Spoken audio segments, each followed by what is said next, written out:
So can you make a bigger font? Thank you. Sorry, say again, please.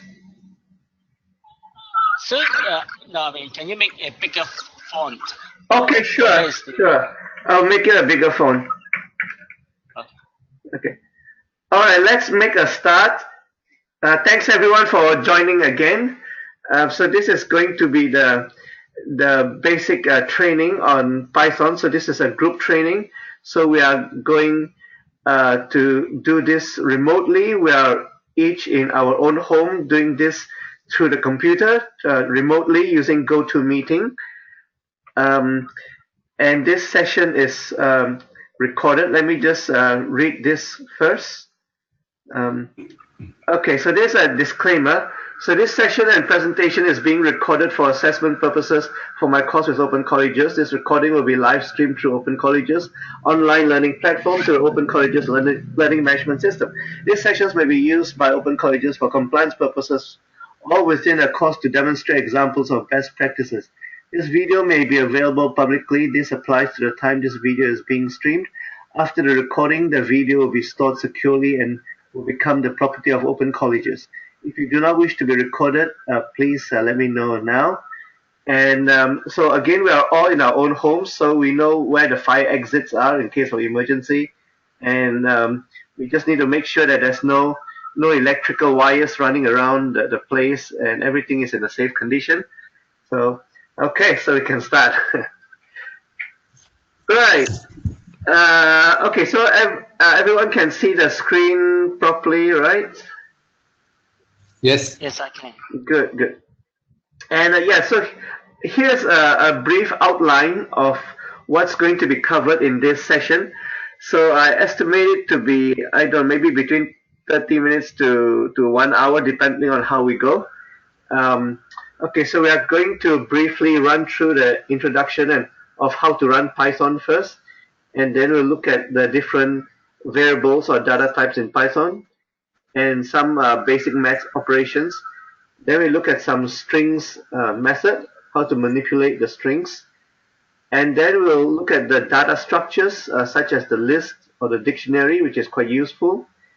Then we look at how to create functions and use functions in Python. And then we'll look at some basic conditional and control structures of Python, and then we'll look at how to open up files, to read in files, and to write out to files. And we then look at some debugging techniques. Any questions so far? No, that's good. No, it's okay. One thing I forgot is that to ask everyone just introduce themselves just by saying their names clearly and maybe a brief sentence of why you are learning this. So if you could start, maybe Arthur, would you like to go first? Yes. This is Arthur Hong. I attend this course because Python is getting very popular in data science. Mm-hmm. And I'd like to learn a bit about Python. Okay. And I would like to, probably in the future, would like to use it in data analytic area. Thank you. Okay, thank you. Jeff, would you like to go next? Yes, hi, I'm Jeff Lee. I haven't done programming for a long time, and it's changed so much. And from what I can see and from the resources that you gave me, it's quite fun and it's quite easy to do. So I'm looking forward to do it. Okay, good, thank you. And Justine? Hello, I'm Justine. I'm doing this course because my work actually, we have a few of the programmer, so I need to manage them. So it'd be good to know some technical detail. Okay, thank you, Justine. Okay, so we can continue on.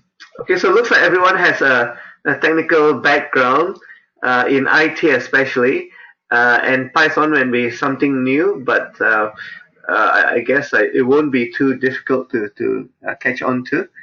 Okay, so why Python? So Python is a powerful language, multi-paradigm. It can do a lot of things. It's an interpreted language.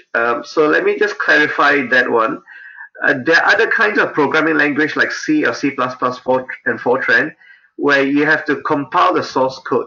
So after writing your code, you have to run a command to transform the code into something like a assembly code or machine code before you can run it.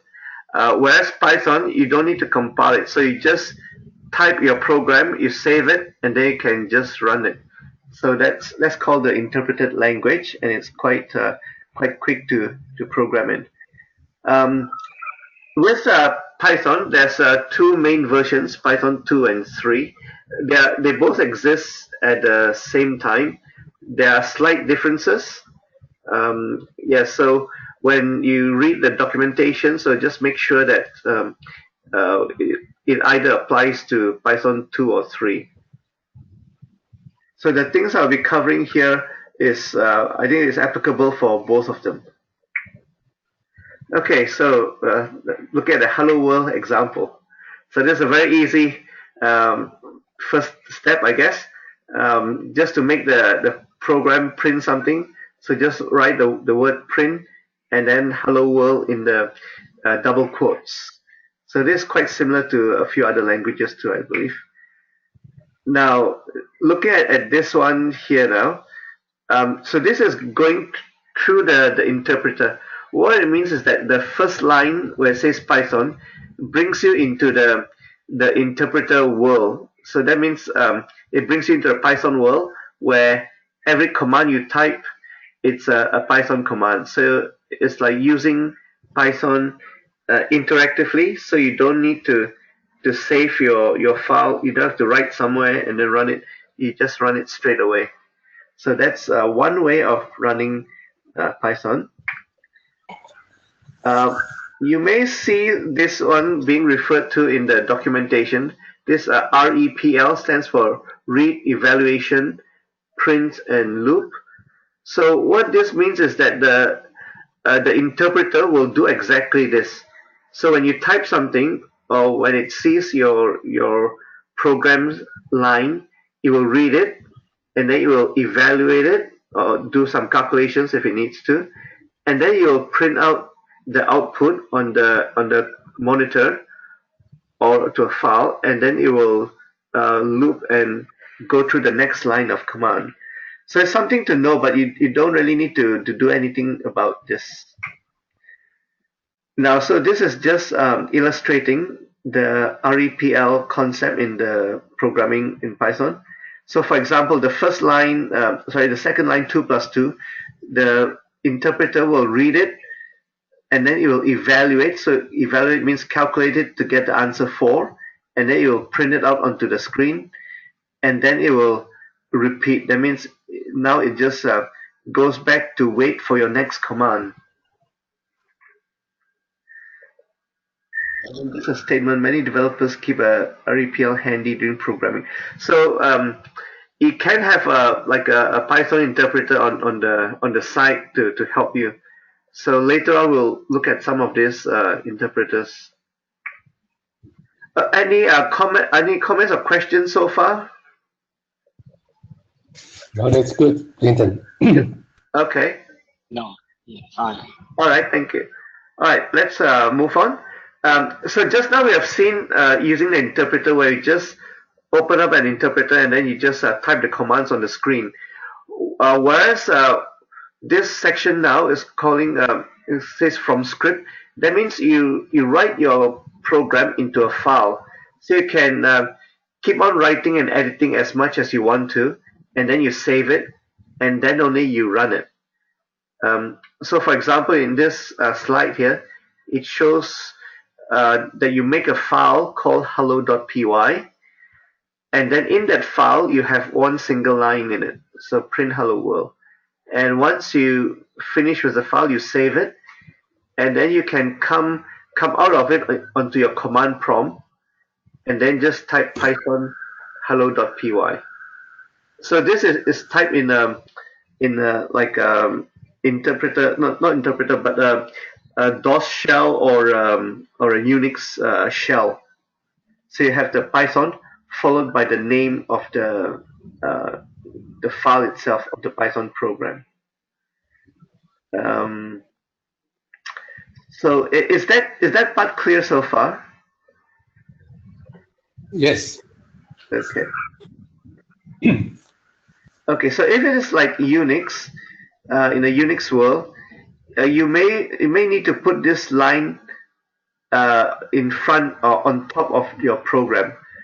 So this hash exclamation mark user bin env Python, that tells the Unix environment that your file is a Python file. So it will use the Python to actually run it to understand it, and then followed by your program.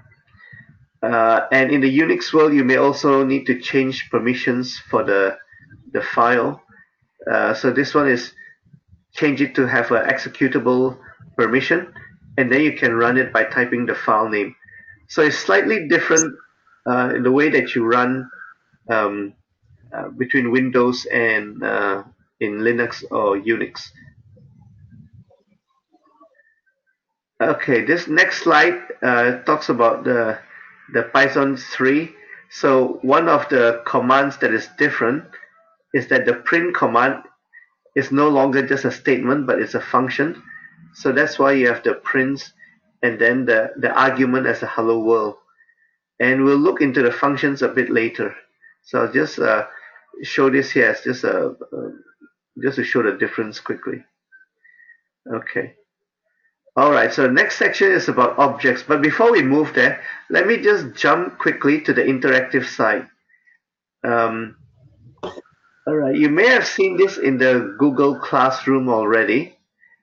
So under topics, under online resources, if you scroll down to this section here where it says online Python IDE. So IDE are the development environment where you can do your coding. So the advantage of this one is that you don't need to install anything. So you can just go on to this free website where they have the Python IDE for you to program in. I'm just going to jump there quickly just to show you. So if you can see my screen, so this is one of the websites of the IDE. So in this case here, the program itself has got one line inside using the print command, and then the file is called main.py. Okay, so if I change something, then I have to yes, bigger, Clinton. Okay. All right. Yeah. Is that okay? Oh yeah, much better. Okay. That's it. Good. Right. So yeah. So on the main panel here, you see the program file stuff, and on the bottom panel, you see the actual shell environment. So think of this as like a DOS prompt in Windows. So this is actually in Unix here. So if you do a ls, you can see that the file is there. So listing file, and to run it, you can do. Let me just check the permissions of the file first. Okay, so I can change the permission of the file, just like what it mentioned a few slides ago. Okay, actually this may not work according to the slide because the environment setting was not there, but that's okay. I'll just show you a different way of running this. So you can still run it just like if you're in Windows. So just put Python and then the file name. Yep, so it prints out that the line there where it asks you to print out. So this is one of the IDE. It still sort of makes you treat the thing like a file, so like a script. So you're writing a Python script. Whereas I'm going to another IDE now. So this is called the repl.it site. So right here, this part here is a Python interpreter already. Okay, so instead of working on the file, you can quickly just type the command hello world. Oops. And then it just prints straight away. Or if you go back to this other one, so this is like the Linux environment. If you just type Python without any file, then you go into the interpreter as well. So here's the Python interpreter again.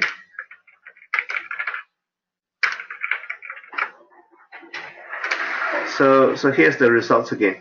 So I hope that is clear, the distinction between interpreters and the scripts. Yes. So is it because you couldn't run that one before? Is you haven't put a line like what you said before about the so is it you need a line, something start with the exclamation mark? Yep. US the environment. Yep. So that's what I put here. So if I include this line now, then it should work. So if I get out of this interpreter first. Okay. So, oops. So this website is a bit strange. Let me just reload this website, and I'll do this again.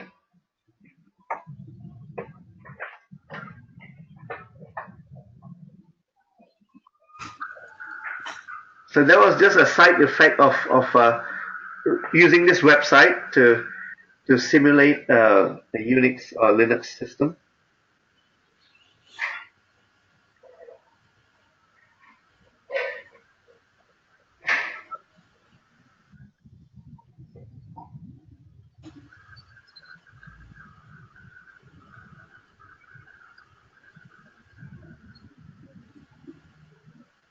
Okay, it's taking some time to load. So yeah, so in answer to your question, yes, yeah, you're right, Arthur. So it's if I included that line up there into that line, then it should work. Okay, thanks. Yep. All right, so I'll go back to the slides now because that can be waiting for some time. All right, so let's go to some objects now. So this objects is not the object-oriented form yet. It's just the basic Python objects.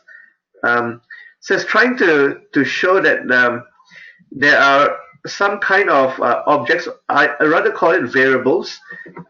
So some of them are mutable, and others are immutable. So immutable means that once you assign a value to that variable, it cannot be changed. So the only way to change it is by destroying and recreating it. So as a programmer, you don't need to know too much about it. So all this happens in the background. But if you want your program to run very fast, so sometimes this can have an effect, whether it's mutable or immutable.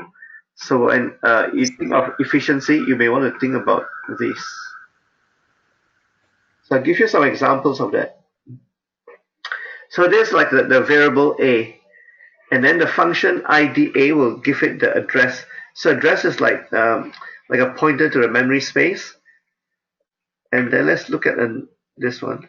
So mutable is when you alter the item, the ID is still the same. Okay, so that means you can change the values, but the memory location is still the same. And some of the objects or the variables which are mutable types are dictionary and lists, whereas the immutable types are the more basic kind of data types, like the string, the integer, and the tuple.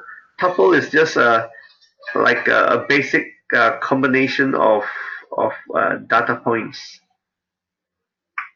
Okay, so here's more example of what the mutable variables are. So for example, B in this case here is like a list. So you see the ID of B, and then you can add stuff to it. So you can append items to the list, and even after you do that, you do the ID of B, it's still the same. So that means you can change the values inside without changing the variable. So it's the same variable B. Whereas in this slide shows the example of the immutable objects. So A is a simple integer in this case because it's got a value of 4. Now the next line is A equals A plus 1. That means you're changing the value of A. Okay, so A has now got a value of 5. But if you look at the ID of A again, the ID is different. So that means that the value of 5 is not being stored in the same location as the value of 4. So it's another memory location is being used to store A now.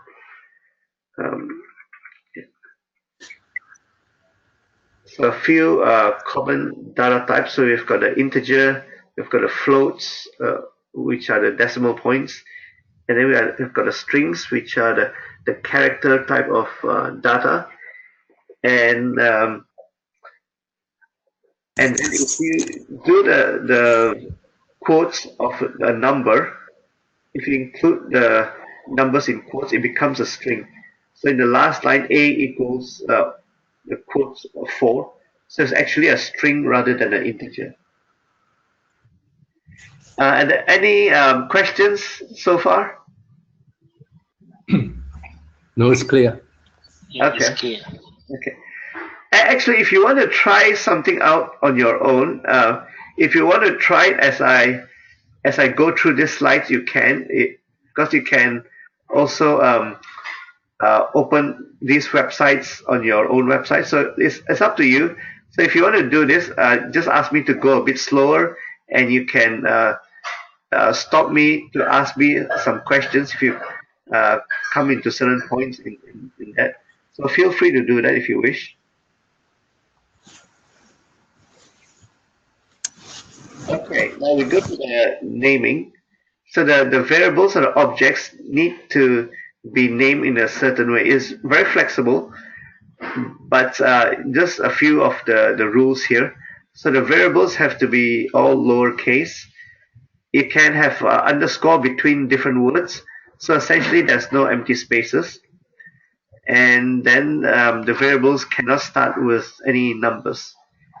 So when it says PEP8 over there, those are the actual Python standards, which should be listed somewhere in the main Python website.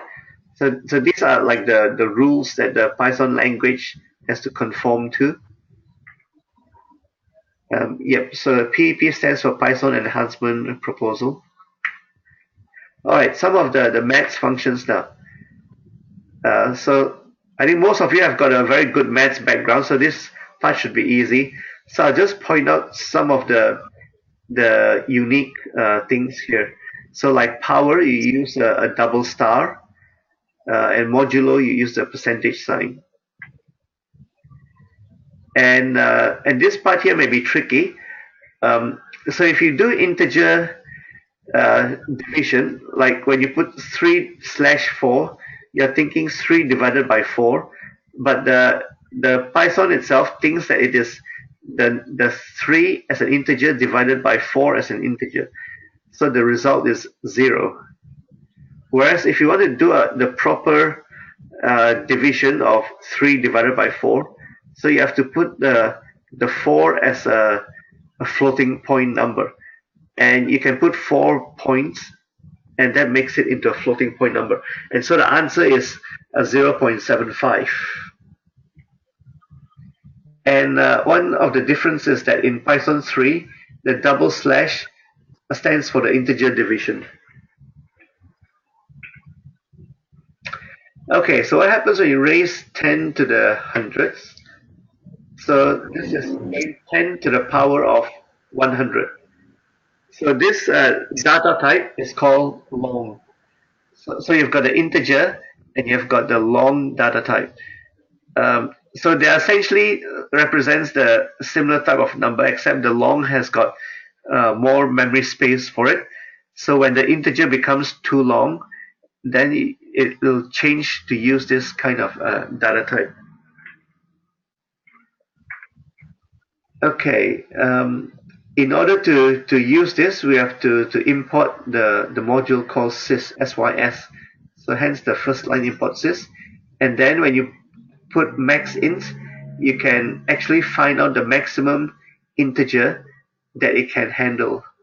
So that's it shown on the screen there. So when you see a L besides it, so the L represents long. So what this means is that the first line max int is the maximum integer data type. But if you just add just one more to it, just add one number to the maximum number, so that goes beyond the integer data type. So that means the answer has to be handled by the long data type. Is that making sense so far? Yes. Yep. Okay. All right. So now we move to strings now. So strings is also interesting. There are many things you can do with strings, and it can be quite flexible. So you can use a single quote for string or double quotes, or even 3 of the double quotes at the same time. And that is when you want to have multiple lines as the strings. Okay. Right. And yes. Hang on. That the quotes. Yes. Are you saying it doesn't matter? Is it 1, 2, or 3? Say again, please. The quotation mark. Yes. It can be single or double or triple. Yes, that's right. That's correct. Oh. Yeah. So if you look at the second example, it uses double quotes to capture the whole string, right? The reason they use double quotes here is because the string itself has got a single quote. Oh, yeah. Yes. Okay. Yeah. So that's how it can be useful sometimes. Yeah. So like this example just prints out the output here. Okay, so the next slide called string escaping lets you do more tricks. Say that when your string has got some funny quotes inside it as well. So then you have to take care of it very carefully. So in this case here, in the first example, the string is actually captured by a single quote. See, from the start to the end is a single quote. But inside the string, the content itself uses a double quotes. And so that's why the overall string is using a single quote. Now what happens when inside you also need to use a single quote? Then you put the escaping character, which is the slash. So that's why it's called string escaping. So it tells the Python that this single quote here is not representing the start or end of the string. It's actually part of the character in the string. Okay? So we'll see more examples later to make it clear. Like this second example, instead of the single quote, he uses the 3 single quotes to capture the string, see? So anything that's inside, like a double quote or a single quote, the Python understands that it's not the end of the string yet, because the string is being captured here by 3 single quotes, so expects 3 single quotes like this at the end of it. Okay, and this part here, the third example now, is also very similar. So it's using 3 double quotes to start and end the string. So again, whatever it's inside doesn't matter, except for this one little bit here, because at the end here it says I'm sorry, and at the end here there's a double quote. So that double quote actually belongs to that string. So it has to escape that double quote here, and then have 3 other double quotes to capture the end of the string. Is that sort of making sense? Yeah. Yep. So Quinton, in your second scenario, you have 3 single quote, right? 3 single quote. Yeah. And ended with the 3 single quote. Yeah. Would that work if I have two single quote and then end up with two single quote?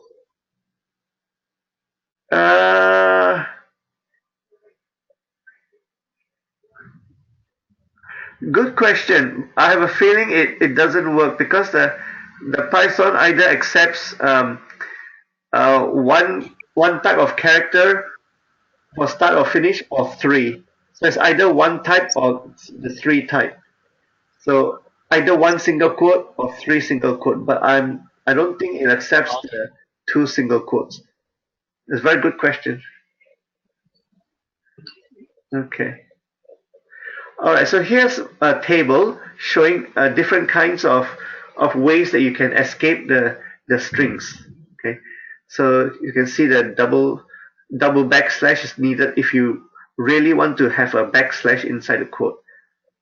Or generally the escape character, the slash, works for most of those different characters. So you've got slash, a single quote, you've got slash double quote, slash b as well, slash n, and so forth. The slash n, called the new line, is when you want it to return a line. So you want it to go to the next line, and then a few others. Okay. Okay, string formatting. So this part is actually showing you how you can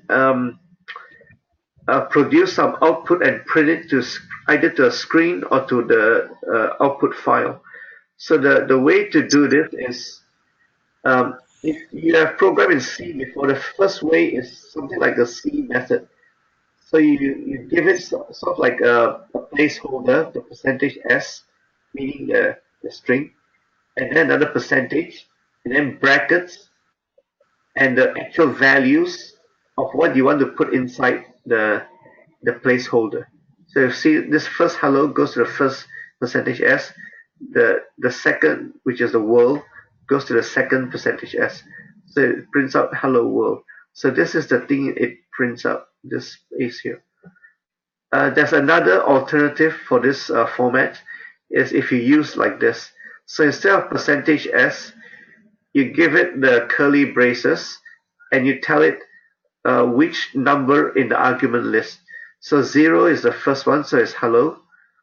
The number 1 represents the second in the list, which is world. So it prints out hello world.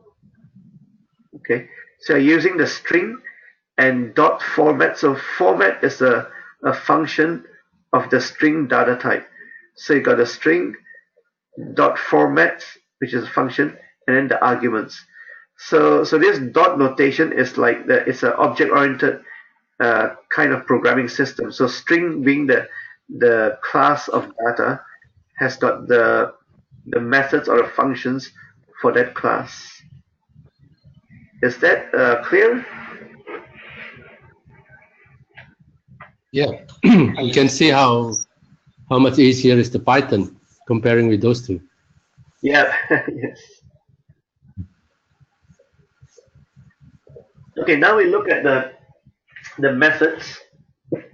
So the methods is another name for functions. So when we say methods, it's usually associated with the object-oriented kind of programming way. And this dir is a command in Python that if you put dir and then a data type, and then it will tell you all the methods of that particular data type. So in this case here, the thing in the middle, whatever it may be, in this case here, it's a string data type. And that means it'll show you the different methods of the string class or the string object. So you can have things like swap case or title or translate and so on. And then in some of the Python programs, you see something like the word and then the double underscore before or after. So this usually means that they are special variables or they are private variables within a class. So we won't talk about class in that much detail, but I'm just showing here just a brief glimpse of it. just so that when you see other people's program with a double underscore, you know that it's sort of like a private variable belonging to a class, a particular class of object or whatever. So this double underscore is also called d under. There's special or magic methods, and determine what will happen when add or divide and so on. So it's just special methods to do with the class. Okay, so there's another function here called help, and if you give it the argument like the data type, which is a string here, and you put a dot starts with, so the starts with is a method of the string data type.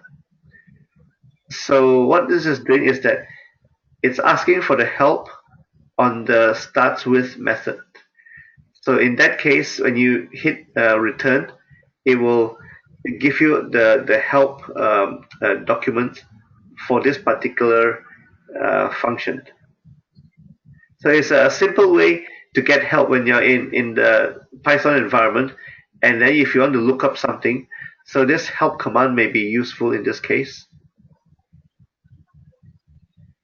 And some of the other strings methods, so you can have ends with. So again, this is object-oriented way of programming. You've got the data type or the class, and then you put a dot something. So that means it's the method. Okay, so ends with. So it returns true if it ends with sub. So what it does is it's asking the question whether the string s could be hello world or something. So it's asking whether the string s is ending with a string in sub. So sub is another string, okay? And the next one is in the string s, maybe s stands for hello world. Find the substring called sub, sub.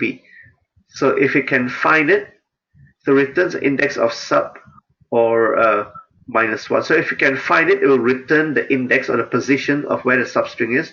If you can't find it, it gives a -1. Okay. And the last one is formatting. So it places the arguments, this particular arguments here in the string. Okay. Any questions so far?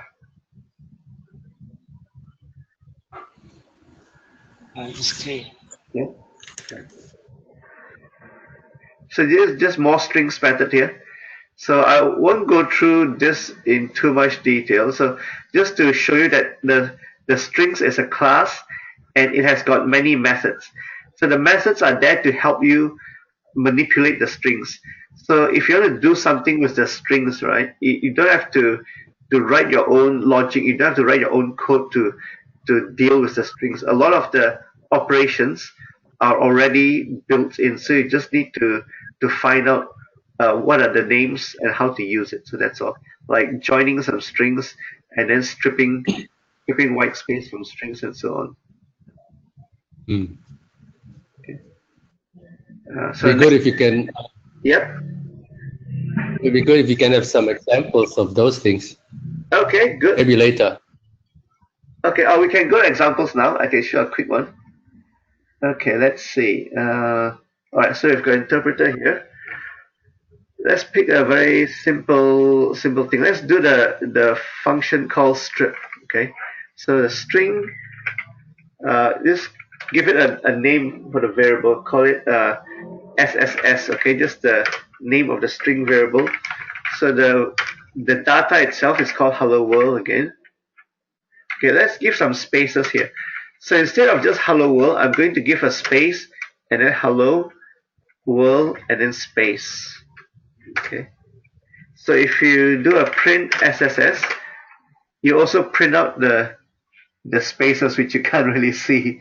But you can tell because in the previous case, when you print something, it starts from the first column. Whereas this one, it sort of starts one column. Okay. Right.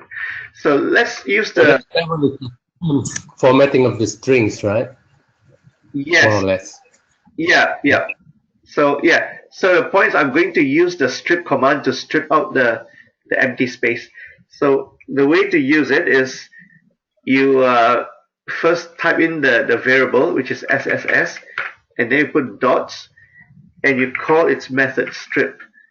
And then the way to use this method is that it doesn't need any arguments at all. You can just put the round brackets, and that's it. So you hit enter, and you will see that the hello world is here without the space. Or to be even clearer, let me just assign that to another variable called TTT, okay? So the output of this SSS.strip will become TTT. So if I do that, and then I print TTT, and then you compare it with the print SSS. You see up there, you print SSS with a space here, and then when you print TTT, the spaces are gone because TTT is actually the SSS with the stripped white spaces. Right. Okay. So that's how you use the Okay. yeah. Okay. All right. Let's move to the next topic, which is about comments. Oops, I think I'm just looking at the time. I think we are running quite slow, so I'll speed up a bit more. Okay, so comments are usually using the hash sort of syntax, and there's no multi-line comments. You can't comment on multiple lines, and that's for comments. So it's very fast. None is a special word in Python. So none means nothing or null in the C world. It's usually called null. That means there's nothing being held in the variable, okay, or evaluates to false. So this could be used sometimes. You test a variable whether it's null or none. And another data type is the Boolean, which is either true or false, with a capital T and a capital F. Now we come to the sequences. So sequences are more advanced data types. So you've seen the integer, you've seen the string, the long, and the float. So the list, tuples, and sets are more complex kind of data types. So list is easy to understand. It's just a list of items. Okay, so here are some examples. Before I go to examples, the dir of the list object gives you all the different methods of the list. Okay, so you can do index, you can do insert into a list, you can pop, that means you pop out the value from a list, you can remove an item from a list, you can sort, and so on. The square brackets is the notation for a list, so that's how you create a list. So there'll be some examples here, like this one. So A equals the square brackets is an empty list, and then when you append 4, you add the data 4 onto the list, and then you add the data called hello, and then add 1, and then you sort everything. So when you do this sorting, it sorts the data. So 1 comes before 4, and so the numbers come before the alphabets. So this is the list data type. So remember, it's the square brackets. How would we find out documentation for a method? That would be just using either the dir or the help. So again, like we shown just now, so you can use dir or help gives more details on certain things, especially on the methods itself. So if you do help and then the data structure, which is a list, dot append, so this would give you the instructions for how to use the append method or function. And here are some methods or functions for lists. So append or extend or sort or reverse, remove, and pop. So pop is interesting. So pop just removes an item at the end of the list. So that's a very special operation. Just remove it from the end of the list. Any questions about lists before we move on to dictionary? No, it's good. Yeah, okay. Yeah, it's fine. So dictionaries are very useful because what it does is it can let you create a key value kind of map. You can map things together. Okay. So for example, you map the name George to the value of 10. Then you map Fred to 12. You map Henry to 10. So all this represents the data called age. So age is a dictionary. Okay. So sometimes they are called hash maps or associative array. So it's a good way to keep data where you want to look up something and you know the key, the name of the key, and then it can get the value for you. Um, so this syntax here, mat in age, so it's asking whether the key called mat is inside the dictionary of the age. So in this example here, so mat is not there, so that means it returns false. So the important thing here is the special word called in. So in is a function itself.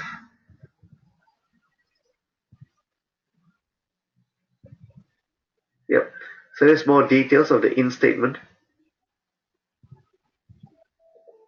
Yeah. Okay. Next one is get.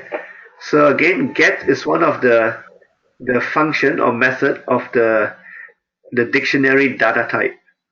So in this examples here, so print age.get, so it's trying to get Charles, and what happens when it's not found? So you print not found. So there's a lot more of the methods. So these are just a few of the things. So I won't go through the details of these in the interest of time. Okay, now we move on to functions. So here's how you define a function. You use a special keyword called def, standing for define, so DEF, and then you put the function name, whatever you want to call it, and then any arguments that your function has. And the important bit is the colon here. So the first line has to be def, function name, arguments, and a colon. And then your the content of the function. And then at the last line of the function, you'd have the return, and then return a certain data that you want to return out of the function.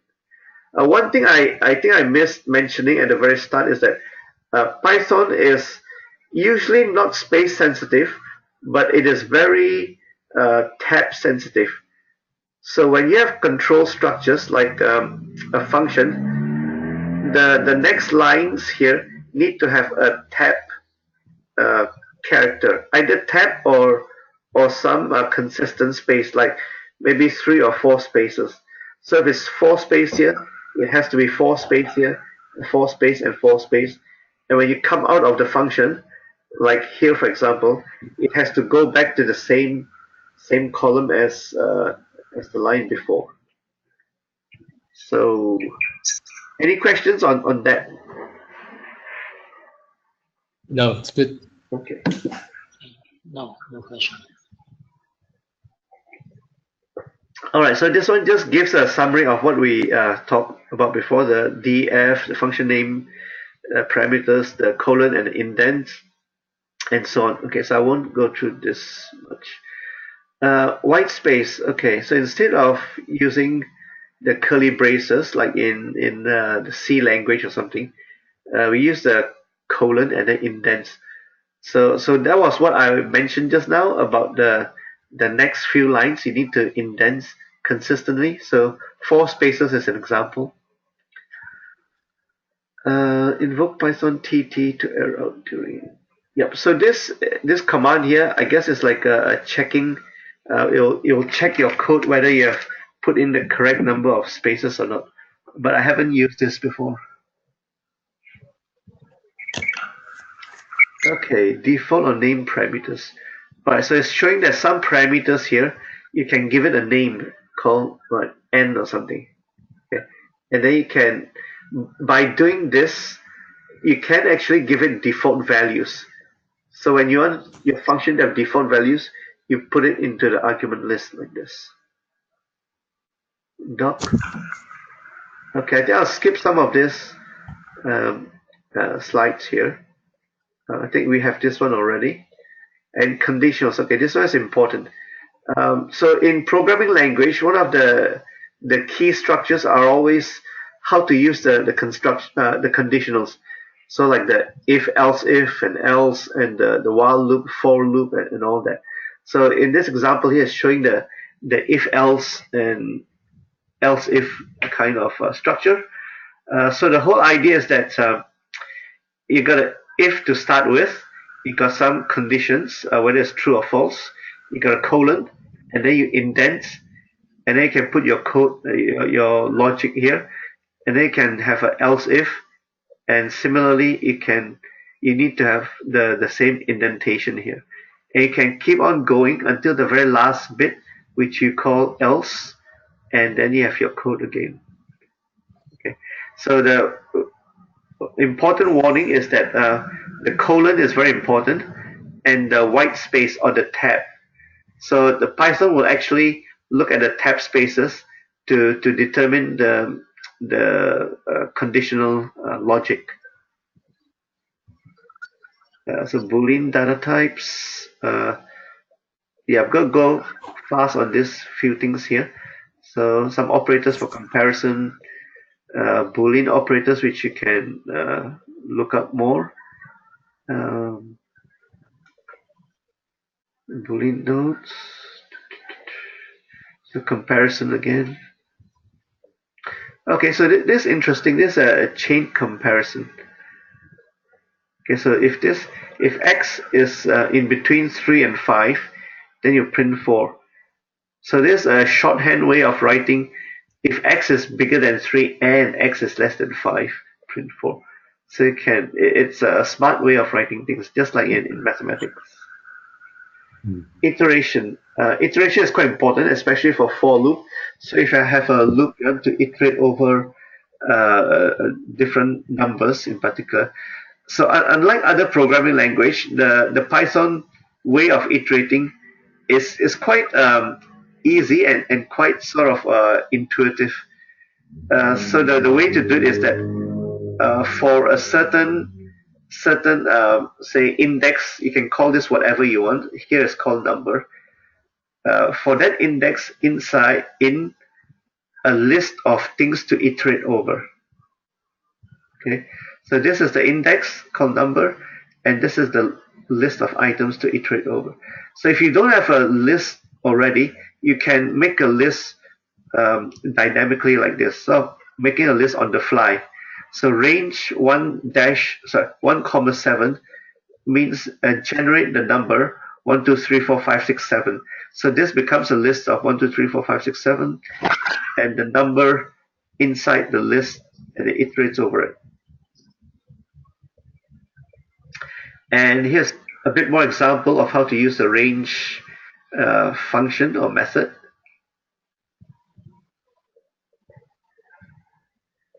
Okay, and iteration again. So Java or CS style of object in array access is not good. Okay, so what it means is, let's look at this example here. So animals is the list of these things, and if you try to do this, have an index over the range of the length of the animals. So what this means is that this len here is trying to get the length of this list, which is the number 3. So if you do range of this here, then it's not that advisable. You can have errors, I think. Okay. So another way to do it, if you need the indices, use enumerate. So in this case in particular, so you got an index, you got a value, and when you do enumerate of the list of items, you actually get back the index and the value itself. Okay, so unlike the basic case where you are getting the value out of it in the index, whereas if you use enumerate, you get both the index and the value. So sometimes that may be useful, but maybe not all the time. And so there's another way to do the for loop. So I'll skip this instead. Yeah, I think I'll skip this others. You can have a read for yourself. So you can also iterate over some dictionaries. Okay, now we come to the next one, which is the pass keyword. So this pass keyword is quite interesting. Is I don't see it in other programming language that much. In Python, it's a very useful thing. So what it does is that it means do nothing. So you just have the command here. It's just like a placeholder, and it does nothing. So in this case here, for example, there's a for loop of 1 to 10, but then you cannot just have the comment on this line here, and you cannot finish there, because in a for loop, you have to have some things inside the loop. Otherwise, you can't have a for loop. It'll be a syntax error. So, but then you don't want it to do anything. So that's why you use the word pass. So it goes through the loop. It does pass 10 times, which is essentially nothing. Okay, so sometimes this can be useful. Okay, there's another hint here. It says don't modify lists or dictionary contents while looping over them.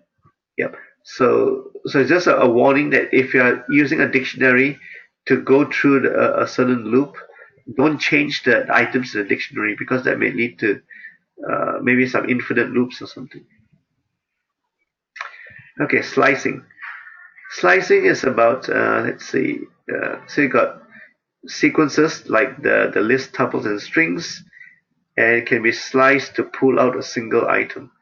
Yep, so it's just manipulating these data structures, which are like the list, tuples, and strings. So you can slice them. You can take item by item by giving the correct index.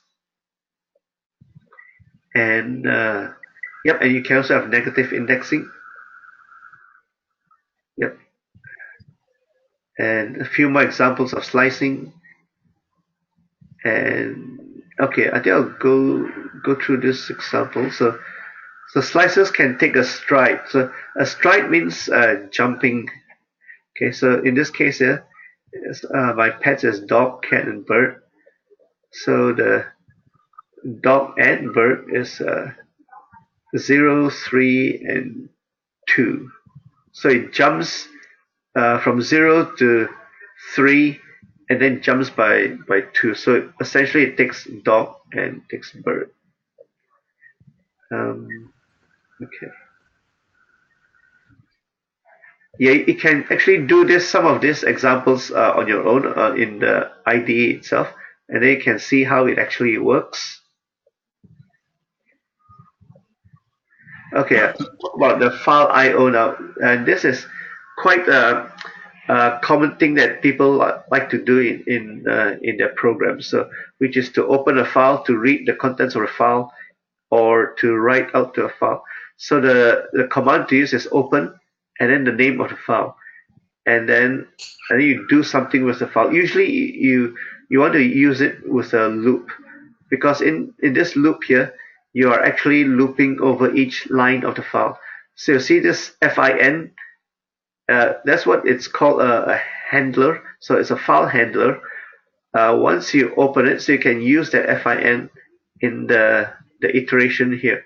So for each line in this file handle, in the file, you do something to that line. Okay, so you process that line, you read the line, you can save the line somewhere, whatever you want to do. But you iterate through the file by this structure: open to a handle, and then a for loop over that handle. And once you are finished with the file, you need to close it. Okay, so that was file input. Now look at file output. It's very similar. So there's a file handle as well. So you open the file, give it a write permission, and then you use that file handle to operate on it. So that file do something called write, and then you write out this word here. And then once you finish, you use the same file handle, you do something called close, so actually closing the file, and you're finished with it. Yep, so always remember to close your files. So here's another way of a safer way of doing file operations. So instead of just using open, you can use the So previously you just use open, and then now you can use with open and then the file name as the name of the handle, and then do your normal processing. Okay, before I go to debugging, any questions so far? No? Okay. No, it's okay. No question. Okay, let's do debugging. All right, the way to debug, the simpler way to debug is just do print, use print statements inside your code. So whenever you suspect something is wrong, but you don't know where it is, so just put the print statements before or after where you suspect something is happening. So that's a very easy way. So clean up the print statements. If you really need them, use logging or write to sys standard out. So instead of using print statements in your code, the other way is to use logging or to write to the sys standard out. So this is sort of more it's a sort of neater way of doing it. So you can I think read up the documents on specifically how to use these techniques here. But the print statement should work anyway. And the other item is called the PDB, is the Python debugger. So in order to use it, you have to import the module called PDB, and then you can run it by using this function called setTrace. So the PDB commands are here. So it allows you to start the code, and then it allows you to control your code line by line as you are running the code. If you used other debuggers before, this should be quite similar. If you have not, then suggest reading up a bit and then maybe watch some YouTube videos about this.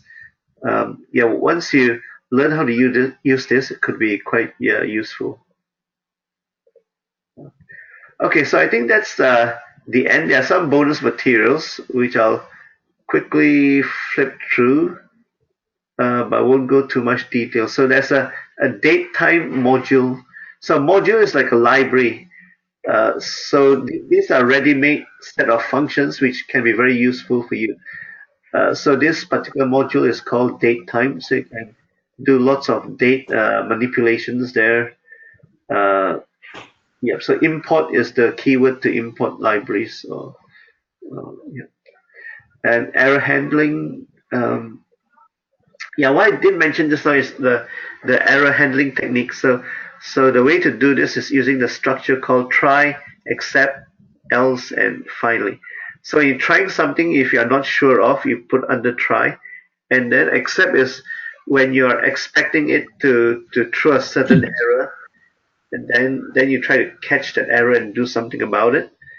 Again, this is a chapter, I guess, in itself. So there's a lot of information for this particular technique of error handling. So I suggest is to read up as well. Documentations, doc strings. I won't go too much detail for that. Web frameworks. So you can use some of this third-party kind of ready-built projects already that is based in Python that allows you to do things like launching a web server, creating your own web server or something. So all the actual engine is there, like the web server engine has been all designed, and you just need to call the right functions to build your own web servers. IDEs, again, we have some free web-based IDEs, but here are a few popular ones which are installed on your computer, or which can be installed on your computer. Package management is a way to get Python libraries in a very easy way. So you'll come across something called pip, PIP, when you sort of read stuff on Python on the internet. So people like to use pip to download stuff for Python, and some examples. And I think that's it. Any questions on that? No, that's very comprehensive. Okay. A lot of things. Yes. I try to cover a very broad area, but because of that, I can't go into too much details. So hopefully, give some flavor, and it can help you sort of try to find out more on which one you are interested in. Yeah, well, that's good. And your voice is very loud and clear, so that's really good. And I can hear Arthur's and Justin's as well. So it's the technology is really good. Okay, good. Thanks for that feedback. I think the next step will be for us to practice more. Yes. So any questions? Any questions you can write on the Google Classroom. Sometimes there's a little item at the bottom called Add Comments, so you can put comments there. If there's any article you want to ask questions about, or you can use Google Hangouts or Gmail to ask questions. Okay, we'll do that. Okay, thank you, Kenton. Wait, was there one other question there I heard just now? Or... Okay, no more questions? Oh, that's no. it? Okay, Not good. for me. All right, thanks for joining. Okay, bye. Thank you. Bye-bye. See you guys. Bye. Bye. Bye, Jeff.